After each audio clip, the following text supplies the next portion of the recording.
நீங்கள் இணைந்திருப்பது சங்கமம் வானொலி.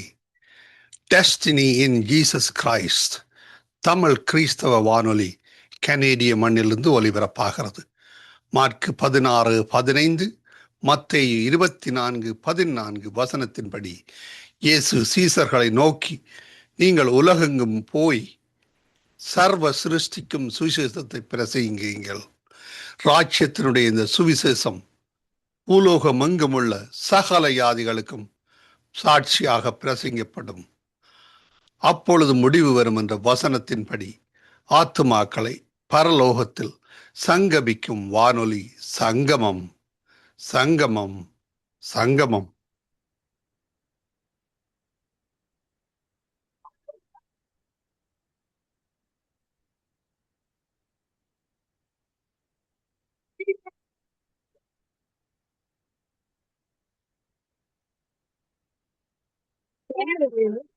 இரண்டாம் புத்தகம், முதலாம் அதிகாரம்.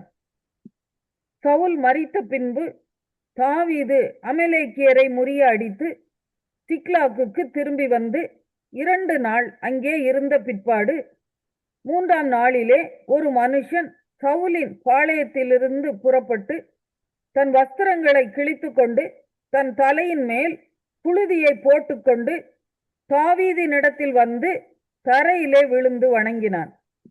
தாவீது அவனை பார்த்து, நீ எங்கே இருந்து வந்தாய் என்று கேட்டதற்கு அவன், இஸ்ரவேலின் பாளையத்திலிருந்து தப்பி வந்தேன் என்றான். தாவீது அவனை பார்த்து, நடந்த செய்தி என்ன, சொல் என்று கேட்டதற்கு அவன், ஜனங்கள் யுத்தத்தை விட்டு முறிந்தோடி போனார்கள். ஜனங்களில் அநேகம் பேர் விழுந்து மடிந்து போனார்கள். சவுலும் அவன் குமாரனாகிய யோனத்தானும் மடிந்தார்கள் என்றான். சவுலும் அவர் குமாரனாகிய யோனத்தானும் மடிந்து போனது உனக்கு எப்படி தெரியும் என்று தாவீது தனக்கு அதை அறிவிக்கிற வாலிபனிடத்தில் கேட்டதற்கு அந்த வாலிபன், நான் தற்செயலாய் கில்போவா மலைக்கு போனேன். அப்பொழுது இதோ சவுல் தம்முடைய ஈட்டியின் மேல் சாய்ந்து கொண்டிருந்தார். ரதங்களும் குதிரை வீரரும் அவரை தொடர்ந்து நெருங்கினார்கள். அவர் திரும்பி பார்த்து என்னை கண்டு கூப்பிட்டார். அதற்கு நான், இதோ இருக்கிறேன் என்றேன். அப்பொழுது அவர், நீ யார் என்று என்னை கேட்டார். நான் அமலேக்கியன் என்று சொன்னேன். அவர் என்னை நோக்கி, நீ என்னண்டையில் கிட்ட வந்து நின்று என்னை கொண்டு போடு, என் பிராணன் முழுதும் இன்னும் போகாததினால் எனக்கு வேதனையாய் இருக்கிறது என்றார். அப்பொழுது நான், அவர் விழுந்த பின்பு பிழைக்க மாட்டார் என்று நிச்சயித்து அவர் அண்டையில் போய் நின்று அவரை கொண்டு போட்டேன். பிற்பாடு அவர் தலையின் மேல் இருந்த முடியையும் அவர் புயத்தில் இருந்த அஸ்த கடத்தையும் எடுத்துக்கொண்டு அவைகளை இங்கே என் ஆண்டவன் இடத்திற்கு கொண்டு வந்தேன் என்றான். அப்பொழுது தாவீதும் அவனோடு இருந்த சகல மனுஷரும் தங்கள் வஸ்திரங்களை கிழித்து கொண்டு சவுலும் அவன் குமாரனாகிய யோனத்தானும் கர்த்தருடைய ஜனங்களும் இஸ்ரவேல் குடும்பத்தாரும் பட்டயத்தாலே விழுந்தபடியினால் புலம்பி அழுது சாயங்காலம் மட்டும் உபவாசமாய் இருந்தார்கள். தாவீது அதை தனக்கு அறிவித்த வாலிபனை பார்த்து, நீ எவ்விடத்தான் என்று கேட்டதற்கு அவன், நான் அந்நிய ஜாதியானுடைய மகன், நான் அமலேக்கியன் என்றான். தாவீது அவனை நோக்கி, கர்த்தர் அபிஷேகம் பண்ணினவரை கொண்டு போடும்படி நீ உன் கையை நீட்ட பயப்படாமற் போனது என்ன என்று சொல்லி வாலிபரில் ஒருவனை கூப்பிட்டு, நீ கிட்ட போய் அவன் மேல் விழுந்து அவனை வெட்டு என்றான். அவன் அவனை வெட்டினான். அவன் செத்தான். தாவீது அவனை பார்த்து, உன் இரத்தப்பழி உன் தலையின் மேல் இருப்பதாக. கர்த்தர் அபிஷேகம் பண்ணினவரை நான் கொன்று போட்டேன் என்று உன் வாயே உனக்கு விரோதமான சாட்சி சொல்லிற்று என்றான். தாவீது சவுலின் பேரிலும் அவன் குமாரனாகிய யோனத்தானின் பேரிலும் புலம்பல் பாடினான். வில் வித்தையை யூதா புத்திரருக்கு கற்றுக் கொடுக்கும்படி கட்டளையிட்டான். அது யாசேரின் புஸ்தகத்தில் எழுதியிருக்கிறது. அவன் பாடின புலம்பலாவது, இஸ்ரவேலின் அலங்காரம் உயர்ந்த ஸ்தானங்களில் அதமாயிற்று. பராக்கிரமசாலிகள் விழுந்து போனார்கள். பெலிஸ்தரின் குமாரத்திகள் சந்தோஷப்படாதபடிக்கும் விருத்த சேதனம் இல்லாதவர்களின் குமாரத்திகள் களி கூறாதபடிக்கும் அதை காத் பட்டணத்தில் அறிவியாமலும் அஸ்கலோனின் வீதிகளில் பிரஸ்தாபப்படுத்தாமலும் இருங்கள். கில்போவா மலைகளே, உங்கள் மேல் பனியும் மழையும் பெய்யாமலும் காணிக்கைக்கு ஏற்ற பலன் தரும் வயல்கள் இராமலும் போவதாக. அங்கே பராக்கிரமசாலிகளுடைய கேடகம் அவமதிக்கப்பட்டது. சவுல் தைலத்தால் அபிஷேகம் பண்ணப்படாதவர் போல அவர் கேடகமும் அவமதிக்கப்பட்டதே. கொலையுண்டவர்களின் இரத்தத்தை குடியாமலும் பராக்கிரமசாலிகளின் நிணத்தை உண்ணாமலும் யோனத்தானுடைய வில் பின்வாங்கினதில்லை. சவுலின் பட்டயம் வெறுமையாய் திரும்பினதில்லை. உயிரோடே இருக்கையில் சவுலும் யோனத்தானும் பிரியமும் இன்பமுமாய் இருந்தார்கள். மரணத்திலும் பிரிந்து போனதில்லை. கழுகுகளை பார்க்கிலும் வேகமும் சிங்கங்களை பார்க்கிலும் பலமும் உள்ளவர்களாய் இருந்தார்கள். இஸ்ரவேலின் குமாரத்திகளே, உங்களுக்கு இரத்தாம்பரத்தை சிறப்பாய் உடுப்பித்து உங்கள் உடையின் மேல் பொன் ஆபரணங்களை தரிப்பித்த சவுலுக்காக அழுது புலம்புங்கள்.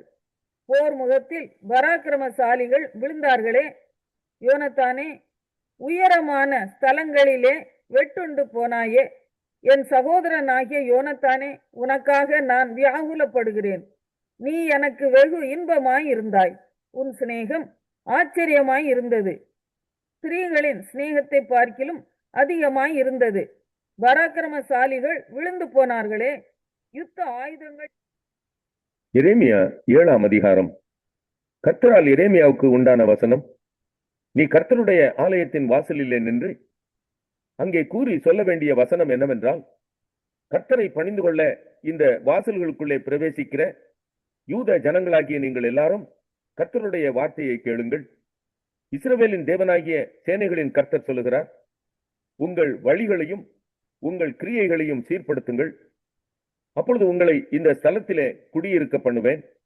கர்த்தரின் ஆலயம், கர்த்தரின் ஆலயம், கர்த்தரின் ஆலயம் இதுவே என்று சொல்லி பொய் வார்த்தைகளை நம்பிக்கொள்ளாதிருங்கள். நீங்கள் உங்கள் வழிகளையும் உங்கள் கிரியைகளையும் நன்றாய் சீர்படுத்தி நீங்கள் மனுஷனுக்கும் உள்ள வழக்கை நியாயமாய் தீர்த்து பரதேசியையும் திக்கற்றவனையும் விதவையையும் ஒடுக்காமலும் குற்றமில்லாத இரத்தத்தை இந்த ஸ்தலத்திலே சிந்தாமலும் உங்களுக்கு கேடுண்டாக அந்நிய தேவர்களை பின்பற்றாமலும் இருப்பீர்களேயாகில், அப்பொழுது நான் உங்கள் பிதாக்களுக்கு கொடுத்த தேசமாகிய இந்த ஸ்தலத்திலே உங்களை சதா காலமும் குடியிருக்க பண்ணுவேன். இதோ ஒன்றுக்கும் உதவாத பொய் வார்த்தைகளை நீங்கள் நம்புகிறீர்கள். நீங்கள் திருடி கொலை செய்து விபசாரம் பண்ணி பொய்யாணையிட்டு பாகாலுக்கு தூபம் காட்டி நீங்கள் அறியாத அந்நிய தேவர்களை பின்பற்றி பிற்பாடு வந்து என் நாமம் தரிக்கப்பட்ட இந்த ஆலயத்திலே எனக்கு முன்பாக நின்று இந்த அருவருப்புகளை எல்லாம் செய்வதற்காக விடுதலை பெற்றிருக்கிறோம் என்று சொல்லுவீர்களோ? என் நாமம் தரிக்கப்பட்ட இந்த ஆலயம் உங்கள் பார்வைக்கு கள்ளர் குகையாயிற்றோ? இதோ நானும் இதை கண்டேன் என்று கர்த்தர் சொல்லுகிறார்.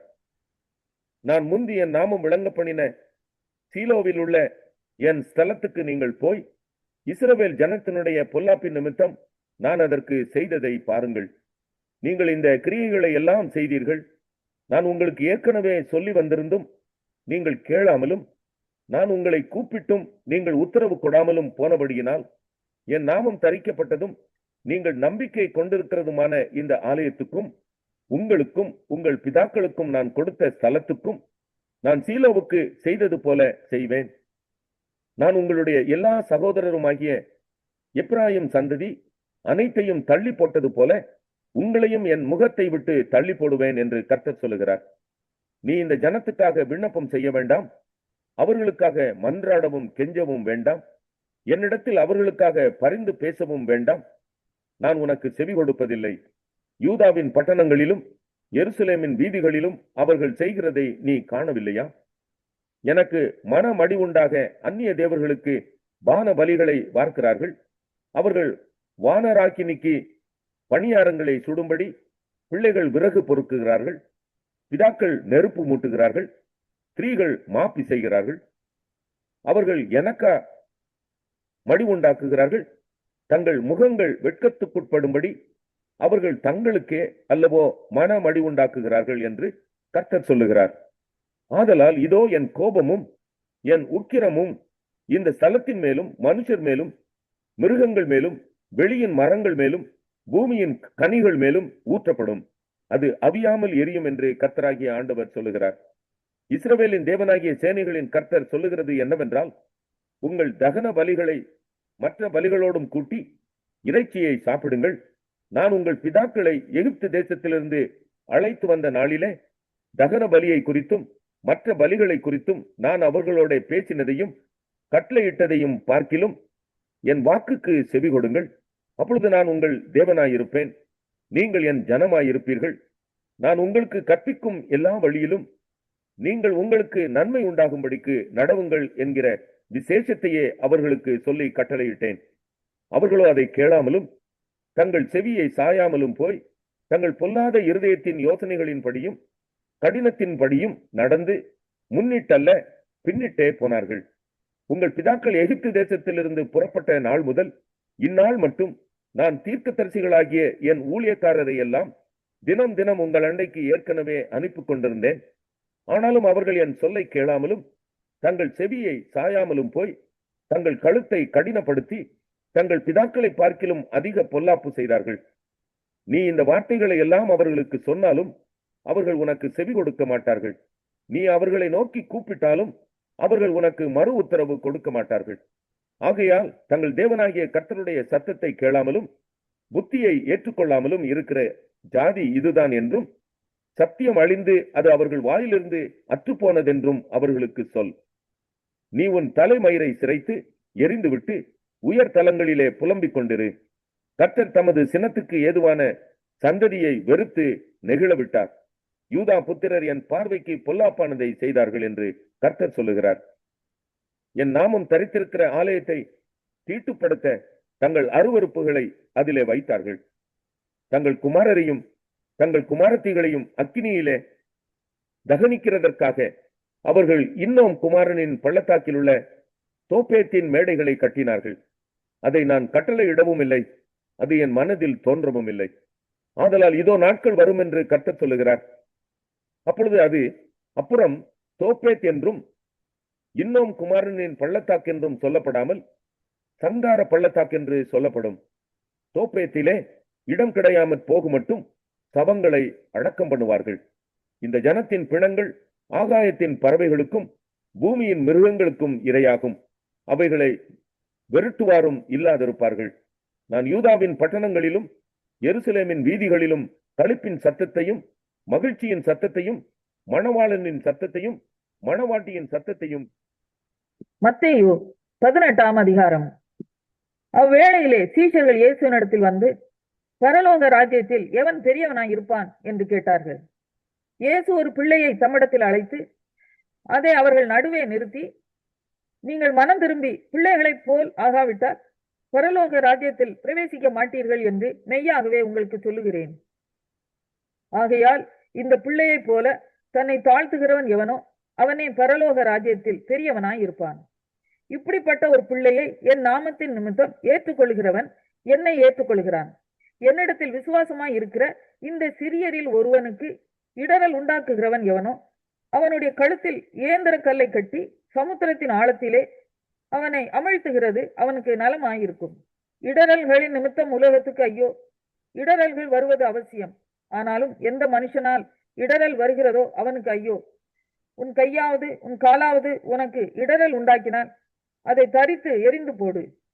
நீ 2 கை உடையவனாய் அல்லது 2 கால் உடையவனாய் நித்திய அக்கினியிலே தள்ளப்படுவதை பார்க்கிலும் சப்பானியாய் அல்லது ஊனனாய் நித்திய ஜீவனுக்குள் பிரவேசிப்பது உனக்கு நலமாயிருக்கும். உன் கண் உனக்கு இடரல் உண்டாக்கினால் அதை பிடுங்கி எரிந்து போடு. 2 கண்ணுடையவனாய் எரி நகரத்தில் தள்ளப்படுவதை பார்க்கிலும் ஒற்றை கண்ணனாய் ஜீவனுக்குள் பிரவேசிப்பது உனக்கு நலமாயிருக்கும். இந்த சிறியரில் ஒருவனையும் அற்பமாய் எண்ணாதபடிக்கு எச்சரிக்கையாய் இருங்கள்.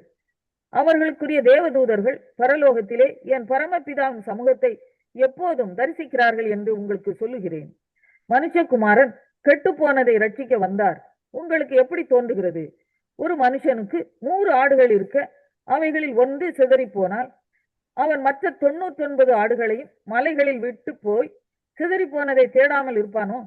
அவன் அதை கண்டுபிடித்தால் சிதறி போகாத 99 ஆடுகளை குறித்து சந்தோஷப்படுகிறதை பார்க்கிலும் அதை குறித்து அதிகமாய் சந்தோஷப்படுவான் என்று மெய்யாகவே உங்களுக்கு சொல்லுகிறேன்.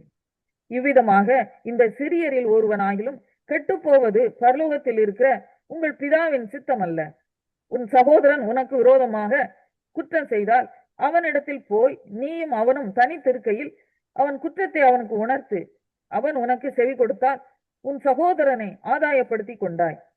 அவன் செவி கொடாமற் போனால் 2-3 சாட்சிகளுடைய வாக்கினாலே சங்கதிகளெல்லாம் நிலைவரப்படும்படி 2 ஒருவரை உன்னுடனே கூட்டிக் கொண்டு போ. அவர்களுக்கும் அவன் செவிகொடாமற் போனால் அதை சபைக்கு தெரியப்படுத்து. சபைக்கும் செவிகொடாதிருப்பானால் அவன் உனக்கு அஞ்ஞானியைப் போலவும் ஆயக்காரனைப் போலவும் இருப்பானாக. பூலோகத்திலே நீங்கள் எவைகளை கட்டுவீர்களோ அவைகள் பரலோகத்திலும் கட்டப்பட்டிருக்கும். பூலோகத்திலே நீங்கள் எவைகளை கட்டவிழ்ப்பீர்களோ அவைகள் பரலோகத்திலும் கட்டவிழ்க்கப்பட்டிருக்கும் என்று மெய்யாகவே உங்களுக்கு சொல்லுகிறேன். அல்லாமலும் உங்களில் 2 பேர் தாங்கள் வேண்டிக் கொள்ள போகிற எந்த காரியத்தை குறித்தாகிலும் பூமியிலே ஒருமனப்பட்டிருந்தால் பரலோகத்தில் இருக்கிற என் பிதாவினால் அது அவர்களுக்கு உண்டாகும் என்று உங்களுக்கு சொல்லுகிறேன். ஏனெனில் 2 பேராவது 3 பேராவது என் நாமத்தினாலே எங்கே கூடி இருக்கிறார்களோ அங்கே அவர்கள் நடுவிலே இருக்கிறேன் என்றார். அப்பொழுது பேதுரு அவரிடத்தில் வந்து, ஆண்டவரே, என் சகோதரன் எனக்கு விரோதமாய் குற்றம் செய்து வந்தால் நான் எத்தனை தரம் மன்னிக்க வேண்டும்? 7 தரம் மட்டுமோ என்று கேட்டான். அதற்கு இயேசு, 7 தரம் மாத்திரமல்ல, 70 தரம் மட்டும் என்று உனக்கு சொல்லுகிறேன். எப்படி எனில் பரலோக ராஜ்யம் தன் ஊழியக்காரர் இடத்தில் கணக்கு பார்க்க வேண்டும் என்றிருந்த ஒரு ராஜாவுக்கு ஒப்பாயிருக்கிறது. அவன் கணக்கு பார்க்க தொடங்கின போது 10,000 தாலந்து கடன் பட்டவன் ஒருவனை அவனுக்கு முன்பாக கொண்டு வந்தார்கள். கடனை தீர்க்க அவனுக்கு நிர்வாகம் இல்லாதபடியால் அவனுடைய ஆண்டவன் அவனையும் அவன் பெண்ஜாதி பிள்ளைகளையும் அவனுக்கு உண்டான எல்லாவற்றையும் விற்று கடனை தீர்க்கும்படி கட்டளையிட்டான். அப்பொழுது அந்த ஊழியக்காரன் தாழ விழுந்து வணங்கி, ஆண்டவனே, என்னிடத்தில் பொறுமையாயிரும், எல்லாவற்றையும் உமக்கு கொடுத்து தீர்க்கிறேன் என்றான். அந்த ஊழியக்காரனுடைய ஆண்டவன் மனதிறங்கி அவனை விடுதலை பண்ணி கடனையும் அவனுக்கு மன்னித்து விட்டான். அப்படி இருக்க அந்த ஊழியக்காரன் புறப்பட்டு போகையில் தன்னிடத்தில் 100 வெள்ளிப்பணம் கடன் பட்டிருந்தவனாகிய தன் உடன் வேலைக்காரரில் ஒருவனை கண்டு அவனை பிடித்து தொண்டையை நெரித்து, நீ பட்ட கடனை எனக்கு கொடுத்து தீர்க்க வேண்டும் என்றான். அப்பொழுது அவனுடைய உடன் வேலைக்காரன் அவன் காலிலே விழுந்து, என்னிடத்தில் பொறுமையாயிரும், எல்லாவற்றையும் உமக்கு கொடுத்து தீர்க்கிறேன் என்று அவனை வேண்டிக் கொண்டான். அவனோ சம்மதியாமல் போய் அவன் பட்ட கடனை கொடுத்து தீர்க்கும் அளவும் அவனை காவலில் போடுவித்தான். நடந்ததை அவனுடைய உடன் வேலைக்காரர் கண்டு மிகவும் துக்கப்பட்டு ஆண்டவனிடத்தில் வந்து நடந்ததை எல்லாம் அறிவித்தார்கள். அப்பொழுது அவனுடைய ஆண்டவன் அவனை அழைப்பித்து, பொல்லாத ஊழியக்காரனே, நீ என்னை வேண்டிக் கொண்டபடியினால் அந்த கடன் முழுவதையும் உனக்கு மன்னித்து விட்டேன். நான் உனக்கு இறங்கினது போல நீயும் உன் உடன் வேலைக்காரனுக்கு இறங்க வேண்டாமோ என்று சொல்லி அவனுடைய ஆண்டவன் கோபமடைந்து அவன் பட்ட கடனையெல்லாம் தனக்கு கொடுத்து தீர்க்கும் அளவும் உபாதிக்கிறவர்களிடத்தில் அவனை ஒப்புக் கொடுத்தான். நீங்களும் அவனவன் தன் தன் சகோதரன் செய்த தப்பிதங்களை மனப்பூர்வமாய் மன்னியாமற் போனால் என் பரமபிதாவும்